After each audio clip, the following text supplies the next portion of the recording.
Hello guys, good evening. Magluluto po tayo ng dinuguang baboy. Ito po yung ating gagamitin, yung pong puso ng baboy at saka po yung bato. Ayan, saka ito po yung pork chop. Sasamahan po natin ng pork chop. Yan yung laman po. Ayan. Hindi po tayo nagsasama dyan ng bitoka. Ayan, ayaw po ng misis natin ng mayroon. Ito po yung ating dugong gagamitin. Maglalagay po tayo ng suka dyan. Yung po ilalamasin po natin. At ito po yung ating siling green at saka yung pong sibuyas at bawang. At saka yung pong luya. Gagamitin po natin yan. At saka yung pong ating seasoning. Ito po yung ating ground black pepper. Siyempre, gagamit din tayo dyan ng asin. Ayan. Ito po yung asin. At siyempre, ito naman po yung suka natin gagamitin. Ayan. Ang gagawin ko po, ilalagay ko po yung sukang yan sa dugo. Ayan. Bago po natin yan ay lalamasin. Para po yung mga buong dugo ay madurog. Lagyan po natin ng suka. Ayan. Ito po yung gamit kong suka. Ayan. Masarap po niyan ay medyo may asim. Mararamdaman mo talaga yung asim. Ayan guys. Okay, maghihiwa naman tayo guys ng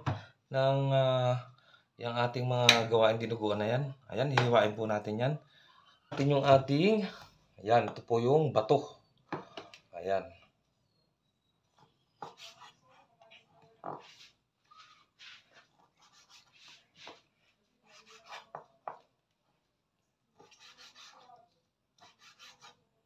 Ayan, hiwain lang natin ang mas maliit sa pangminudo. Ayan. Hindi guys ako nagsasama ng bituka rito ng baboy. Yung bituka, ang pinipili ko rito po na pinabili natin sa palengke ay yung pong puso at yung itong bato. Saka nga po may isasama tayo dyan, yung pork chop. Ayan na guys, ang ating pakukuluang hiniwang gawain nating dinuguan. Pakuluan na natin guys yan.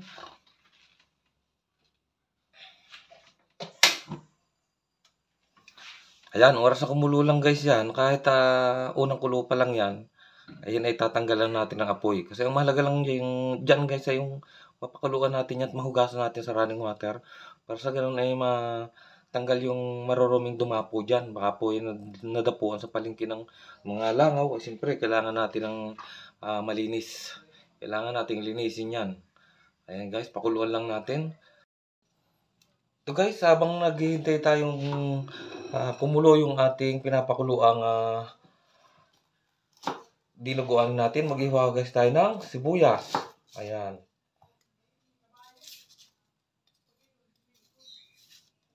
Maghihiwa tayo guys ng sibuyas. So, hugasan ko guys kasi parang mayroong mga violet siyang lumalabas.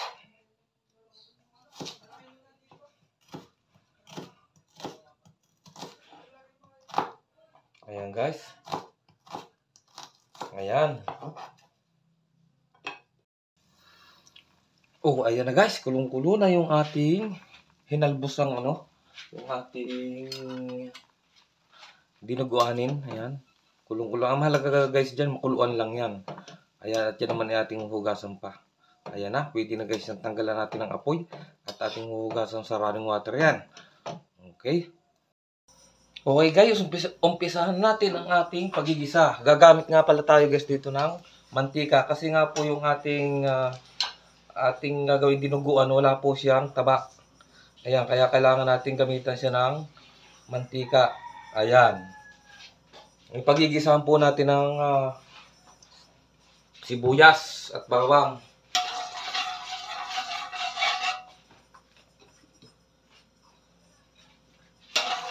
Ayan, mainit na po ito kasi nga po pinainit natin ito kanina.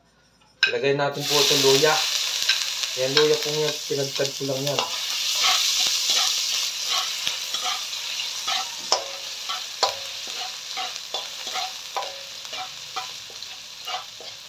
Ayan, inuuna po natin yung luya dyan. Ayan, kasi po nga maliliit ang ating pagkakahiwa ng luya, isinunod na rin natin po yung ating bawang.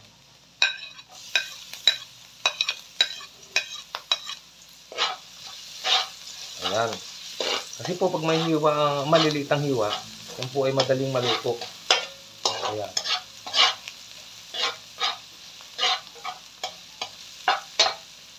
Sabay na rin natin guys itong ating sibuyas.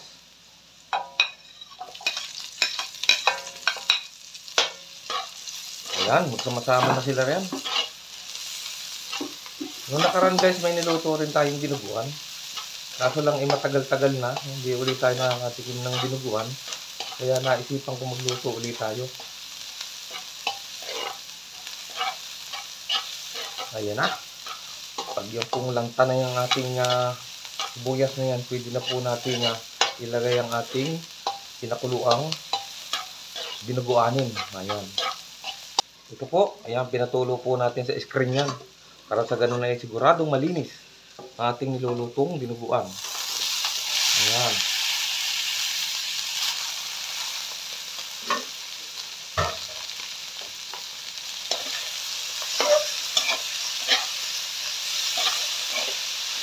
Yan, ayan, halo-haloin lang natin hanggang sa pumula po siya.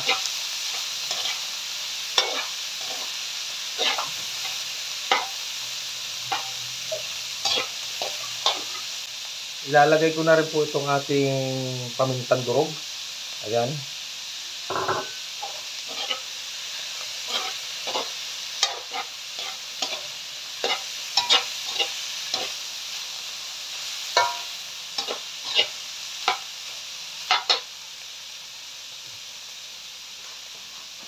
Maglalagay na rin tayo dito ng ng asin, kaunti lang, alalay lang kasi nga po para magkaroon po ng lasa yung ating laman.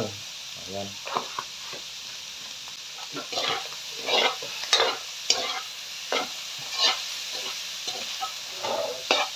Ayan.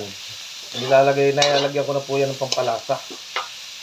Para yan ay manuot ang lasa dyan sa ating laman ng baboy na yan. Pag yan po ay pumula na, okay na yan. Pwede natin yung ilagay yung ating yung ating dugo ng baboy. Ayan.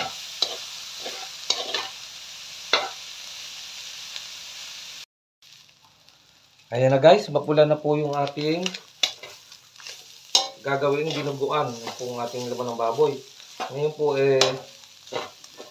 maglalagay po tayo ng tubig dito. Ayan. Ayan, lagyan po natin ng tubig. Para po yan ay mas lumambot pa. Ayan, yan po ang gagamitin natin pampalambot, yung pong tubig na yan. Ayan. Pag malambot na po yan, pwede natin ilagay yung dugo. Ayan. At maglalagay guys ako dito ng dahon ng laurel. Ayan, kaunti lang. Para sa ganun po ay medyo mabango naman. Yung puluyang nilagay natin ay medyo marami-rami. Tinadtad lang natin ang pino. Para sa ganun po ay mabawasan naman ang lansa ng ating dinuguan. Ayan, i-cover po natin yan. Para sa ganun ay lumambot. Cover po natin yan. Ayan. At palambutin natin tuloy-tuloy.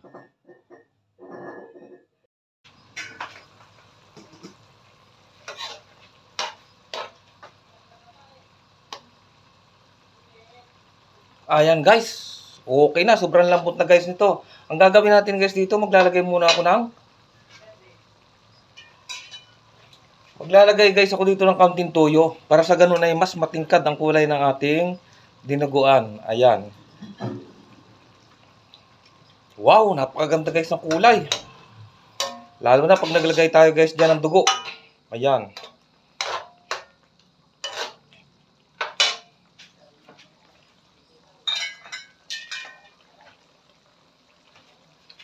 Ilalagay ko na rin guys itong ating seasoning. Ayan. Saka yung ating cubes. Naglagay po tayo niyan.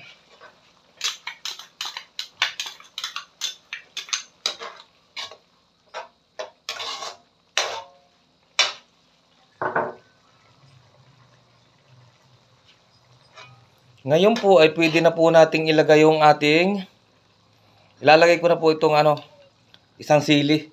Mamaya na po yung dalawa siling green. Maglalagay na rin po tayo dito ng dugo. Ayan.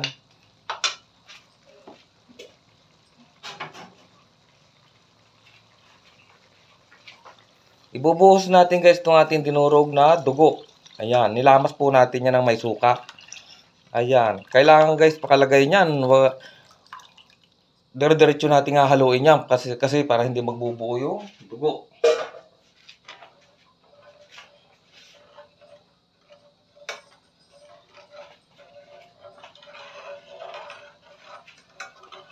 So guys, diretso lang paghahalo natin ito. Yan naman ay pagluto na guys yung dugo, pwede nating tikman yan.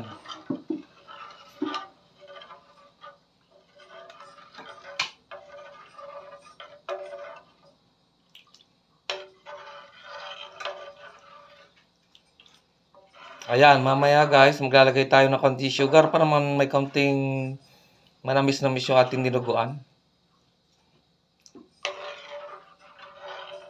Hintayin lang natin guys umitim ang ang dugo. Pag yan ay maitim na, talagang nangangahulugan na yun ay luto na. Huwag lang natin titigilan ng paghahalo habang hilaw pa po yung ating dugo. Kasi mamumuo po yan pag yan ay itinigil natin yung paghahalo natin dyan.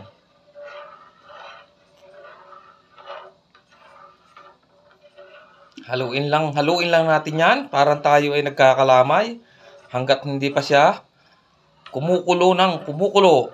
Ayan guys, ang ating dinuguan kasi nagluto rin tayo noon, matagal na. Ay nakakamiss na rin guys yung dinuguan. Kaya nagluto ulit tayo. Ayan. Wow. Maitim na guys. Pagka maitim na guys yan ay luto na. Ayan.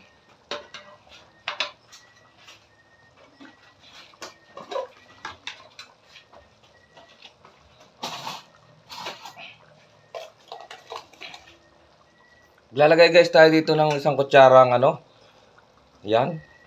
Kulang isang kutsarang sugar. Para manamis-namis po yung ating dinuguan na yan. Ayan, yan po ay luto na. Ayan po.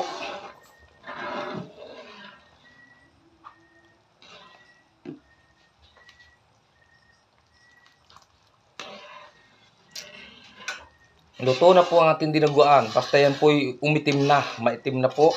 Ayan po ay luto na. Ayan po, malapot po ang ating dinuguan. Tama-tama lang pong pang-ulam sa kanin. Ayan po ititikman natin.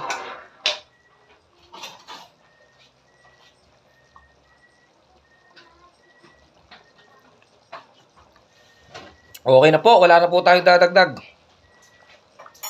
Talaga pong yung timpla natin ay talagang ang dinagdag natin ay sugar lang. Tama po ang asim. Tamang-tama po yung asim niya, yung kanya pong lasa. Talaga pong napakasarap at wala pong paligbasa nga po ay may kasamang laman at saka yung puso ng baboy. Wala po talagang sasabihin yung may amoy. Ayan. Ayan po, napakasarap po. Okay na po yan, luto na po yan. At tanggalan na po natin ang apoy at pwede na po natin yung iserve. Okay po.